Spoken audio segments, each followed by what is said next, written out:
before, the book of Samuel to me is just such an interesting book because not only does it tell the story of Saul and David and like some very powerful men um, in biblical times, but it tells it in a way where it's a story, and every time I read these stories, I pull out a lot of different little excerpts. So Second Samuel 16, 11, and 13 says, Then David said to Abishai and to all his servants, My own son is trying to kill me. Doesn't this relative of Saul have even more reason to do so? Leave him alone and let him curse, for the Lord has told him to do it. And perhaps the Lord will see that I am being wronged and will bless me because of these curses today. So David and his men continued down the road, and Shimei kept pace with them on a nearby hillside, cursing and throwing stones and dirt at David. And today, I'm just I'm grateful for life, I'm grateful for health, I'm grateful for strength, and I'm even grateful for the people who throw stones at me in my life. And that's what my conversation is going to be about this morning because I mean, and it isn't nothing personal. I mean, I don't even know if people throw stones at me, to be honest. But I know that this is something that a lot of people battle with.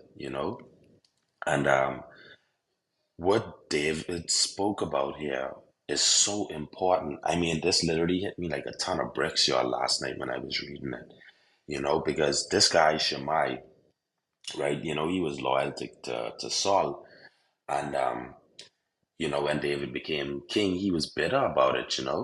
And when Absalom had basically tried to kill David, Absalom being David's son, so David went on the run rather than attack and war with his own son. He went on the run, and he was like, let God deal with it.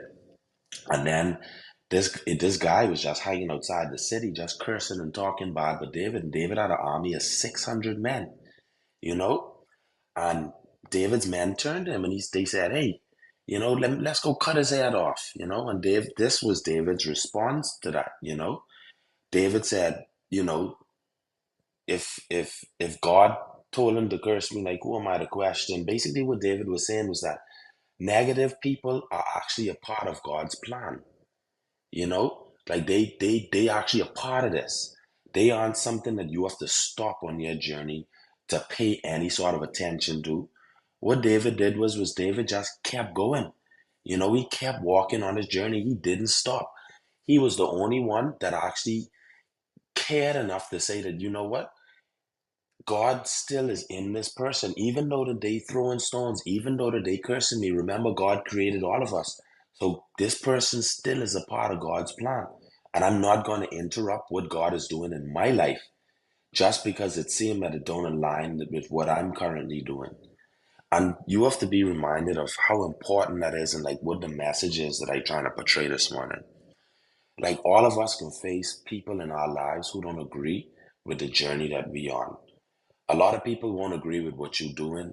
A lot of people can throw stones at you. They can throw dirt on your name. They can try to say and do the worst things to you. But you still have to remember that they were all a part of the plan and you use that for motivation. Remember in this, David did not stop on his journey.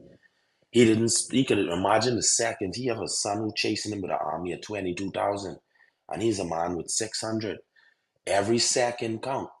If he had stopped for 1 second, to just argue with this man? Or what if he'd have cut the man or head off and leave a trail where they would have been able to follow him?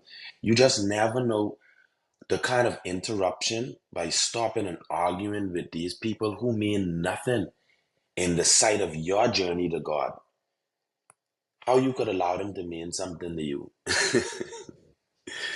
So, this morning, I just want whoever this is for, whoever needed to hear this morning, I just want you to know that, listen, those people who throwing stones, they part of God's plan. Those people who throwing dirt on your name, they part of God's plan too. Don't let their opinion slow you down and leave a trail for them to catch you up in your destiny. Just keep going forward. Just keep going on your journey. Just keep moving forward and keep your eyes focused on the Lord in that. And just remember that at the end of the day, your blessing is for you. And whether it be between two mountains or two lips, it was yours before you was born. Thank you, everyone, for giving me the opportunity to speak this morning. I'm Kerry, and I relinquish my mic.